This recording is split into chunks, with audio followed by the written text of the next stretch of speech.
Gusto kong malaman ninyo, kasi marami na rin nagtatanong, no? Ano ang mangyayari sa mga proyekto? Halimbawa, yung proyekto sa Bulacan, itong proyekto sa Mindoro. Ano mangyayari dyan? Kasi kailangan pa rin yan. Kailangan ng flood control sa Bulacan, obviously. Kailangan ng, sabi ni Governor Bons Dulor, kailangan natin ng flood control sa Oriental Mindoro.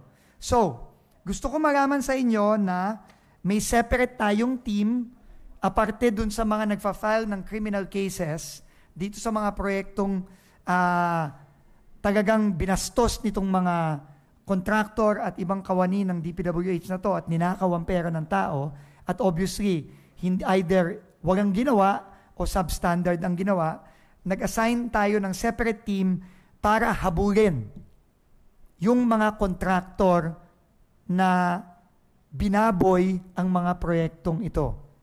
So, unang-una, hahabulin natin lahat ng bonds, lahat ng warranties and securities na nasa kontrata nitong mga contractor na ito. In-inform ako na para sa mga structure tulad ng flood control, 5 years pwede silang habulin. Meaning may warranty dapat yan. Parang pagka ikaw ay bumili ng TV, may warranty yan. At kailangan yan palitan ng buo kapag sira. So obviously, kung ghost, hahabulin natin itong mga to. Nasa kontrata yan. Ito na yung part ng mga civil obligations, no? Yung kailangan ibalik ang pera ng taong bayan.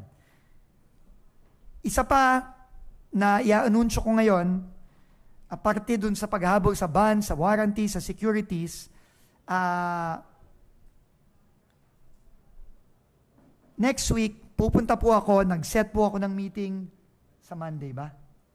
Sa Monday, sa Anti-Money Laundering Council. I will meet with the Anti-Money Laundering Council sa Lunes para ma-discuss na natin ang possible freezing and later on forfeiture of assets ng mga involved dito sa grabing pagnanakaw ng pondo ng bayan. Alam nyo, importante po ito, kailangan kong i-emphasize, dahil hindi sapat yung makulong, hindi sapat yung managot. Kailangan ibalik ang pera ng tao. Kailangan ibalik ang pera ng tao dito. Bilyon ang pinag-uusapan natin dito ng mga proyekto. Kailangan ibalik yung perang yan. At yan din ang gagawin natin. So lahat ng pa-file natin ng criminal case sa ombudsman, meron niyang kakambal na proseso para ibalik ang pera ng taong bayan. At yon ang tatlong gagawin natin.